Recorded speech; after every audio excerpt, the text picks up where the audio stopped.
விஜயகாந்த் அவர்களுடைய மறைவால் தமிழகமே சோகத்தில் மூழ்கியிருக்கு. இந்நிலையில் இயக்குனர் அல்போன்ஸ் புத்திரன் அவர்களுடைய பதிவால் மிகப்பெரிய பரபரப்பை ஏற்பட்டிருக்குங்க. அவருடைய பதிவு மிகப்பெரிய சர்ச்சையான ஒரு கருத்துக்களா மாறியிருக்கு.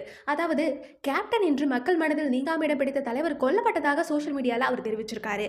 என்ன சொல்லியிருக்காருன்னா, இயக்குனர் அல்போன்ஸ் புத்திரன் நேரம் படத்தின் மூலம் அறிமுகமானவர். அதுக்கப்புறம் பிரேமம் படத்தின் மூலம் ரொம்ப கவனிக்க பெற்றார்னு சொல்லலாம் இந்த இயக்குனர்.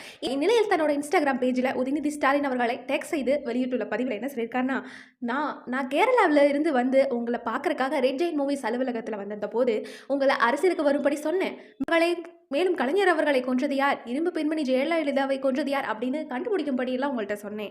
இனி கேப்டன் விஜயகாந்த் அவர்களை கொன்றது யார் என்றுதான் கண்டுபிடிக்கணும். அவர்கள் பிடிபட வேண்டும். இல்லைனா ஏற்கனவே முதலமைச்சர் மு க ஸ்டாலின் அவர்களையும் இந்தியன் டூ ஷூட்டிங் ஸ்பாட்டில் நடிகர் கமல்ஹாசன் அவர்களையும் கொலை முயற்சி செஞ்சிருக்காங்க.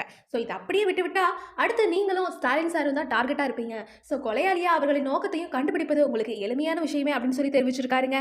அல்போன்ஸ் அவர்களுடைய இந்த பதிவு இப்போ அதிர்ச்சிக்குள்ளாயிருக்கு.